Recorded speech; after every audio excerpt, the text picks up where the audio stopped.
రండి యేసుక్రీస్తు నామములో ప్రియమైన సహోదరి సహోదరులారా, మీ అందరికి శుభవందనములు. ఈ రోజున దేవుడు సెలవిస్తున్న వాక్యము హెబ్రీయులకు రాసిన పత్రిక 11వ అధ్యాయం 1వ వచనము. విశ్వాసం అనునది నిరీక్షింపబడు వాటి యొక్క నిజ స్వరూపమును అదృశ్యమైనవి ఉన్న అన్నట్టుకు రుజువై ఉన్నది. Praise the lord.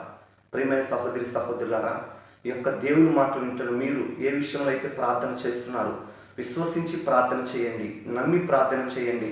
ఏదో ప్రార్థన చేస్తున్నామంటే కాదు, నమ్మాలి, విశ్వసించాలి, క్రీస్తుని విశ్వసించాలి. ఖచ్చితంగా నీకున్న అవసరాలని ఆయన తీర్చుతాడు, నీ అప్పుల బాధల నుండి ఆయన తీర్చుతాడు. ఎలాంటి సమస్యలైనా సరే ఆయన మీద విశ్వాసం ఉంచితే ఖచ్చితంగా ఆయన మనల్ని సిగ్గుపరచకుండా మనకు జయమిస్తాడు. విశ్వాసం అనేది చాలా ముఖ్యమైనది. క్రీస్తుని విశ్వసించిన వాళ్ళు ఎక్కడ సిగ్గుపడినా వారు లేరు. సగం సగం కాదు, పూర్తిగా విశ్వసించాలి. మన ఒక స్నేహితుడిని పూర్తిగా నమ్మితే అతను సహాయం చేస్తాడో లేదో తెలియదు, కానీ